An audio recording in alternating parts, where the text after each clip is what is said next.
కథా స్రవంతి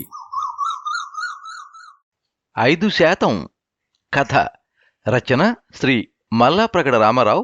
వినిపిస్తున్నవారు పప్పు భోగారావు.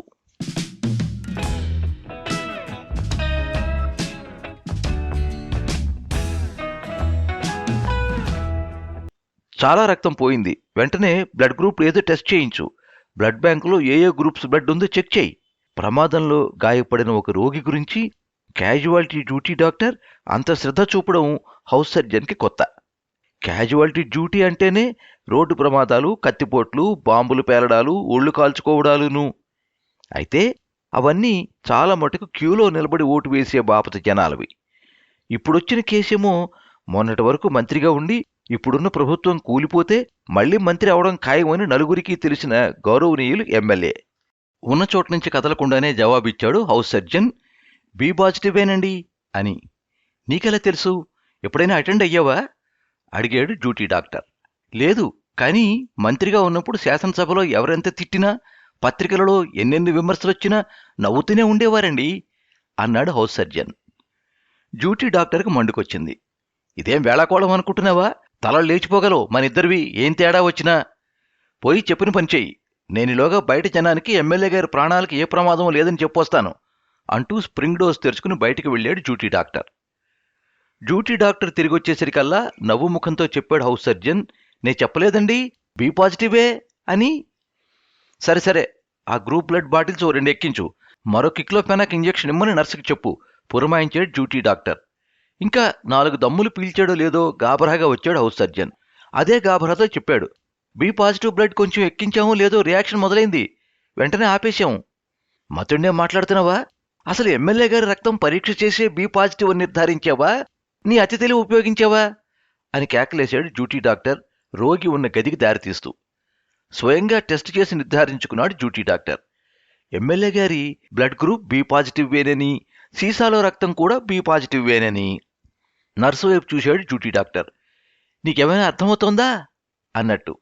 లేదని స్ఫురించేలా భుజాలు ఎగరేద్దామని నర్సు అనుకునేంతలోపే హౌస్ సర్జన్ కెవ్వును కేక వేశాడు. సార్, బోధపడింది అంటూ. సార్, ఇలాంటి కేసుల్లో బ్లడ్ గ్రూప్ ఒక్కటే చూసే సరిపోదు. ఈ మధ్యనే పాథలాజికల్ జర్నల్లో చదివాను. మన దేశంలో రాజకీయవేత్తలకు రక్తం ఎక్కించేటప్పుడు వాళ్ల రక్తంలో ఏ పార్టీ రక్తం ఎంత ఉందో నిర్ధారించి అందుకు సరిపోయే రక్తమే ఎక్కించాలట. గంగానది, హిమాలయాలు ఎలా మన దేశానికి ప్రత్యేకమో ఈ విశేషం కూడా మన దేశానికే ప్రత్యేకమట అంటూ వివరించిన హౌస్ సర్జన్ మేరే భారత్ మహాన్ అంటూ ముగించాడు. డ్యూటీ డాక్టర్కి మళ్లీ మండుకొచ్చింది. నా ప్రాక్టీస్ అంత వయసు లేదు ఈ కుర్రకుంకకు, నాకు బోధిస్తాడా అనుకున్నాడు మనసులో. కానీ గత్యంతరం కనపడలేదు. సరే సరే, అలాగే అఘోరించు. కానీ ఎవరి శరీరంలో ఏ పార్టీ రక్తం ఎంతుందో ఎలా తెలుసుకుని చేస్తాం? ఎప్పుడు ఎవరి నుంచి ఎలా డబ్బులు పిండుకుందామన్న రందే గాని ఏనాడైనా మెడికల్ జర్నల్ చదివి ఏడిస్తేనా అని మనసులో డ్యూటీ డాక్టర్ను తిట్టుకున్న హౌస్ సర్జన్ బయటకు మాత్రం అందుకు కావలసిన కెమికల్ కూడా మార్కెట్లోకి వచ్చింది. ముందు జాగ్రత్తగా నేను అది కొని మన దగ్గర అట్టే పెట్టాను అన్నాడు. వీడమ్మ కడుపు కాలా, ఇప్పుడే ఇంత అడ్వాన్స్డ్గా ఉన్నాడు. హౌస్ సర్జన్సీ ముగిసి ప్రాక్టీస్ ఆరంభించిన తర్వాత ఇంకెంత రేగిపోతాడో అని లోపల గింజుకున్న డ్యూటీ డాక్టర్ పైకి మాత్రం బయట ఎవరి ఒంట్లోనైనా 30% మాత్రం అధికార పక్షం వారి రక్తం ఉంటుందేమో టెస్ట్ చేయి అన్నాడు. తెల్లబోయిన హౌస్ సర్జన్ టెస్ట్ చేయకుండానే చెప్పేస్తున్నారే, ఎమ్మెల్యే గారి శరీరంలో అధికార పక్షం వాళ్ళ రక్తం ఎంతుందో అన్నాడు.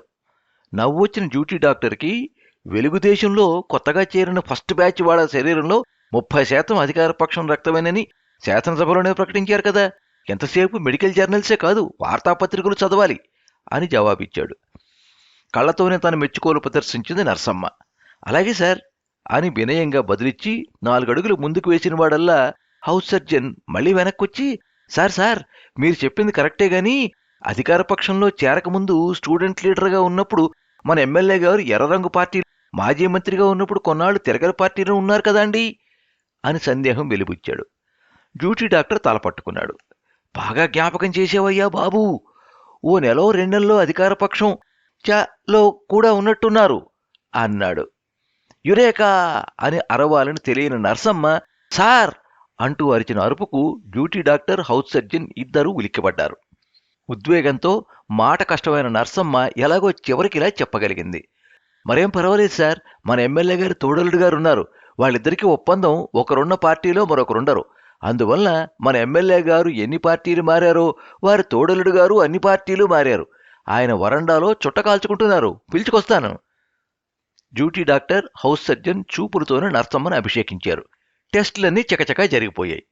ఒక్కో ఫలితం తెలుస్తూనే ఇద్దరి ముఖాలు వికసితమవుతున్నాయి. కానీ చివరాఖరికి ఓ 5% తేడా వస్తోంది. ఏమి చేసినా కారణాలు తెలియడం లేదు. ఇంతలో బయట గోల హెచ్చింది.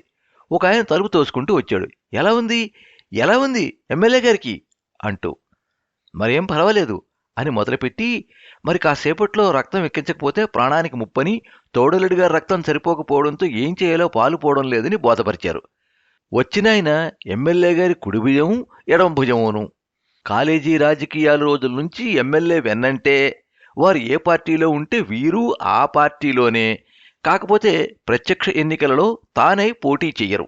అందువల్ల జనానికి పెద్దగా తెలియరు. అంతా విన్న కుడి మరియు ఎడంభుజం గారు మొగమాటంగా నవ్వారు. నవ్వుతూనే సెలవిచ్చారు. ఇలా నా రక్తం ఎక్కించండి, సరిపోతుంది. ఏం లేదు, కొత్తగా జనరాస్తా పార్టీ వస్తోంది కదా, అందులో చేరుదామా అనుకుంటున్నాం ఇద్దరం.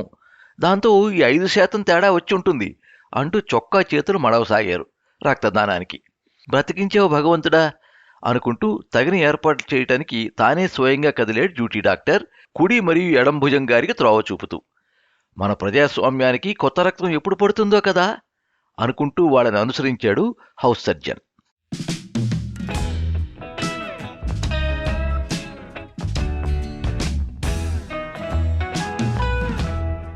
మీరింతవరకు 5% కథ విన్నారు. రచన శ్రీ మల్లాప్రగడ రామారావు, వినిపించిన వారు పప్పు భోగారావు. ఈ కథ ప్రియమైన రచయితలు సంకలనపరిచిన మంచి కథలు కథా సంకలనం నుంచి సేకరించబడింది.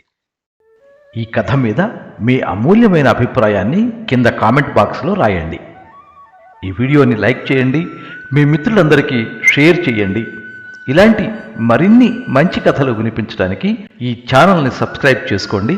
పక్కనే ఉండే బెల్ ఐకాన్ని క్లిక్ చేస్తే ఇలా అప్లోడ్ చేసే వీడియోల వివరాలన్నీ కూడా మీకు ఎప్పటికప్పుడు నోటిఫికేషన్ ద్వారా తెలుస్తాయి. ఎప్పుడు మీ అభిమానాన్ని కోరుకునే పప్పు భోగారావు. సర్వే జనాః సుఖినో భవంతు. కథా స్రవంతి